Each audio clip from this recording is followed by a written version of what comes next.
Donc, je vais juste faire le petit message du début pour le commandant. Salut commandant, c'est Nicolas Thompson, immatricule 23. Vous allez avoir reçu une vidéo un petit peu plus tôt ce matin avec une entrevue avec Monsieur White. D'après moi, il y a eu complot. Vous allez comprendre tout clairement dans cette vidéo.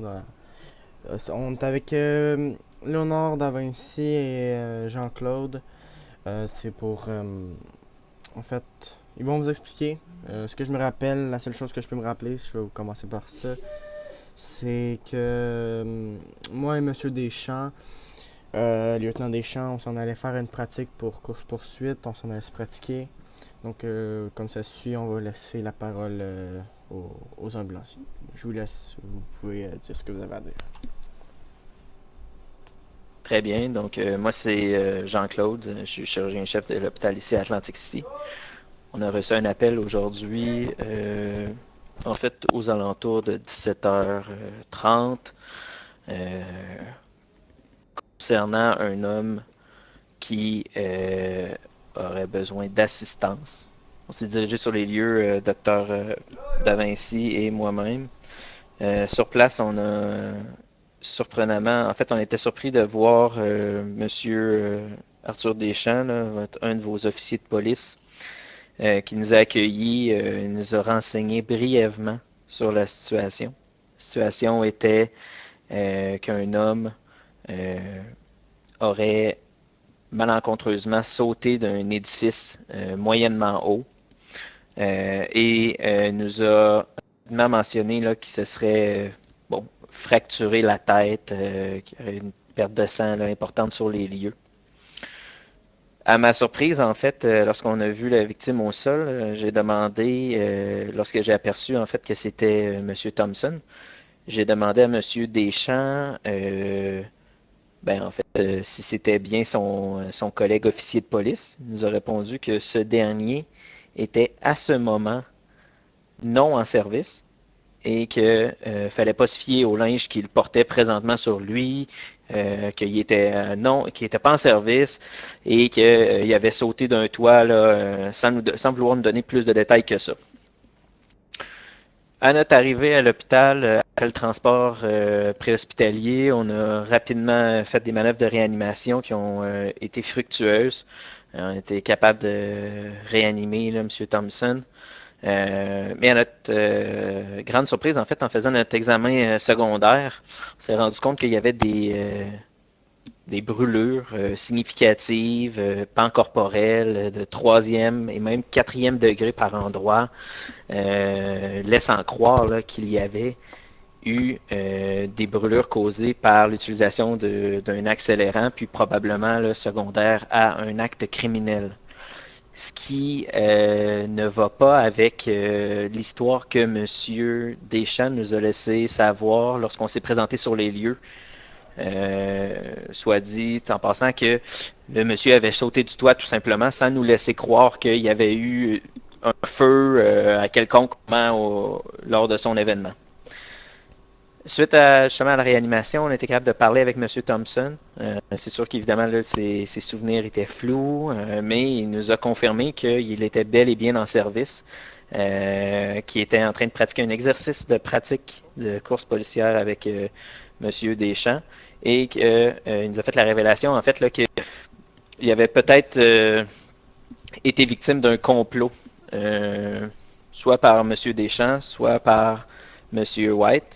Nous, on ne peut pas se prononcer sur qui que ça peut être, mais ce qu'on peut dire, c'est que les propos qui ont été tenus par M. Thompson étaient cohérents, étaient très crédibles et nous portaient à croire, en fait, nous portaient à pousser un petit peu plus notre interrogation face aux éléments que M. Deschamps nous avait laissé savoir sur les lieux.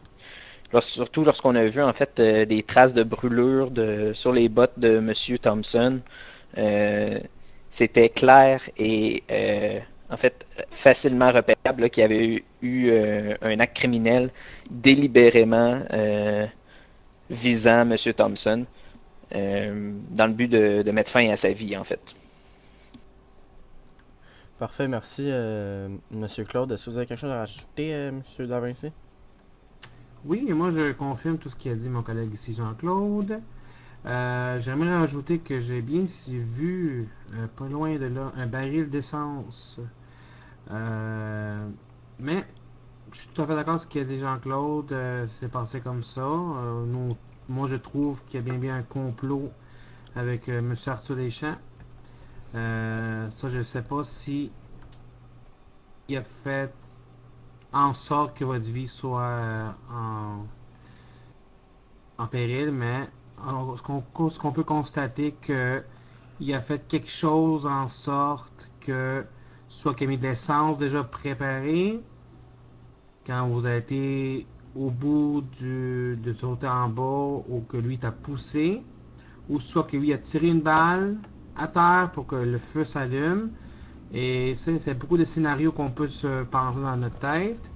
Là, moi je crois que c'est bien un complot. Ton supérieur a fait en sorte que votre vie soit en péril. Puis c'est ça, là, ça je voulais rajouter. Ok, puis Il y a juste un élément que Ouais. j'ajouterais. Un autre élément, en fait, qui nous a sonné une cloche, là, docteur De Vinci et moi-même, c'est la première fois, en fait, de notre carrière qu'on va sur les lieux où est-ce qu'il y a un accident de police avec un collègue policier et que ce dernier, donc ici Arthur Deschamps, ne rentre pas dans l'hôpital, ne demande pas à parler avec vous après l'hôpital pour savoir qu'est-ce qui s'est passé et ne s'informe pas de la suite de comment est-ce que vous êtes tiré d'affaire à l'hôpital. Donc, comme s'il souhaitait que l'opération se passe mal et que parce que pour ma part, ouais, ou qui... Oui, avoir, allez-y, non, avoir pardon, je ne l'ai été pas vu. corrompu, là, commandant, je confirme que je le suis pas, sinon je serais pas en train de faire cet interrogatoire-là avec ces deux messieurs. Si j'avais été corrompu, j'aurais tout fait pour que les personnes qui ne le sont pas décèdent pour garder mon anonymat. Parce que si il voit qu'une personne essaie le plus possible de trouver que telle personne est corrompue, il sait que ça va venir à son tour, puis il sait qu'il va se faire mettre out, de la police, puis il sait qu'il va perdre tout. Vous comprenez, commandant? Donc, qu'est-ce que vous disiez, monsieur Jean-Claude? Moi, j'aurais rajouté quelque chose, là, parce que il a oublié de spécifier Jean-Claude, c'est que nous, quand il nous a dit que vous avez une fracture au Ah, crâne t'es et qu'il y a du réanimé, sang là? qui coulait, il a dit on va l'amener à l'urgence, puis lui, comme il s'en foutait, là, il a dit, c'était quoi là, qu'est-ce qu'il avait dit Jean-Claude? Il avait dit, c'est Monsieur pas une grosse Deschamps, en fait, perte. Ouais, tout à qu'est-ce qu'il fait. avait dit? Donc, Monsieur C'est pas une Deschamps a grosse perte. dit que si on serait incapable de réanimer Monsieur l'officier Thompson, ce ne serait pas une grosse perte. Ce qui était absolument inadéquat, inacceptable, puis un manque de respect total et flagrant envers le corps policier de cette ville. Est-ce que, Oui, tout à monsieur fait, Davinci, tout à fait. comment je pourrais ça, vous Oui, confirmez ce dire de monsieur Deschamps? oui, j'étais présent avec Monsieur Jean-Claude à côté de lui. Il a bien dit ça devant nous, là, que il s'en foutait vraiment, là, que même si tu mourais ou tu survivais, que. Moi, j'ai l'impression qu'il voulait vraiment que vous mouriez, pour qu'il y ait de preuves. Mais comme il s'est pas présenté à l'hôpital, il sait pas que vous êtes vivant. Alors là, il sûrement qu'il pense que tout était bien planifié, mais c'est pas le cas. Alors, vous êtes bien vivant, puis là, ce serait son tour maintenant de lui donner un casier judiciaire pas mal élevé là, pour pouvoir le mettre dehors là, de la police. Là. Puis pour ma part, ce que je trouve le plus bizarre, c'est que cette fois-là, cette pratique-là précisément, ça a été moi le criminel, entre guillemets. Et Monsieur Deschamps était au courant, parce que moi avant, j'avais pas de doute contre Monsieur Deschamps jusqu'à temps que j'ai la réunion avec Monsieur White. Et je dis à Monsieur Deschamps, à partir de maintenant, quand je vais avoir mon véhicule de patrouille, ma caméra de dashboard sera toujours allumée, tout ce que je vais faire avec mon véhicule de patrouille va être allumé. Mais là, présentement, il m'a dit, tu iras criminel, c'est toi qui vas faire le criminel, tu vas t'enfuir. Mais j'avais pas ma caméra sur mon dashboard, fait que je pouvais pas filmer. Donc, ce que je pense, il a fait exprès que je sois le criminel, que j'aille mon véhicule personnel qui ait pas de caméra à l'intérieur pour que je ne puisse pas filmer. Donc, pour pas qu'il y ait de Moi, j'ai une preuves comme question. quoi qu'il a fait Oups. une tentative. Vas-y, je t'écoute, monsieur Jean-Claude. Est-ce que c'est une pratique courante, ça, d'un policier supérieur à vous, de jouer le rôle de policier et de vous laisser jouer le rôle du criminel? Euh, Ou j'avais pas, pen- serait-il pas plutôt... j'avais pas pensé à ça, mais effectivement, tu as bel et bien raison. Euh, Techniquement, les personnes les plus haut gradées devraient avoir de plus d'expérience, donc devraient pratiquer des personnes moins haut gradées. Donc, on pourrait constater, là, juste avec les preuves qu'on a, que ça, c'est bel et bien une tentative de meurtre envers ma personne.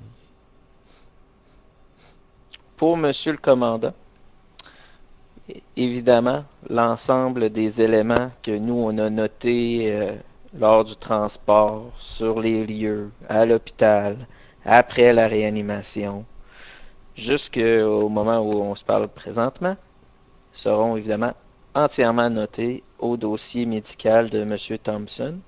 Si ce dernier est d'accord, nous serions à l'aise de vous fournir l'entièreté de notre rapport, euh, si vous en avez besoin en fait. On conserve évidemment toujours les morceaux, les débris de tissu carbonisés ou en cendres, et l'ensemble en fait des vêtements là, de M. Thompson qui lui ont été retirés là, à son arrivée à l'hôpital. Donc, si jamais vous avez des équipes d'expertise pour retracer de l'ADN ou quoi que ce soit, ben, ces vêtements-là seront disponibles, puis vous aurez juste à nous faire la requête pour les obtenir, puis ça nous fera plaisir de de vous les donner en fait. Puis, je viens de penser J'aimerais quelque spécifier chose. quelque chose. Ah, Nous avons monsieur. bien des caméras de sécurité qui filment pendant les 24 heures. On a des caméras, des vidéos qui filment vous en train de faire soigner. Alors, on a des preuves aussi en tant que caméra. Alors, on a filmé toute la scène. Alors, on peut aussi montrer ça de ce côté-là. Ok, parfait. Oui, parce que la scène de la salle de réanimation qu'on a utilisée, il y a des caméras dans le coin là, qui sont allumées 24 heures sur 24. Donc, Ok. j'ai pris spécifiquement cette salle-là, puisque c'est la seule salle de l'hôpital qui est filmée 24 heures sur 24. Ok. Puis, est-ce que j'avais quelque chose à rajouter? Oui. Ce qui serait préférable, avant que cela se produise pour Monsieur Deschamps, le fouiller, savoir s'il n'y a pas un bidon d'essence, quoi que ce soit, qu'il aurait pu garder sur lui. S'il l'a jeté, par contre, on ne pourra pas avoir de preuves pour ça. Mais, bon, bref, c'est sûr que s'il y a un bidon d'essence sur lui, ça pourrait être une preuve bel et bien concrète, là, comme le cas qui aurait pu mettre feu à ma personne.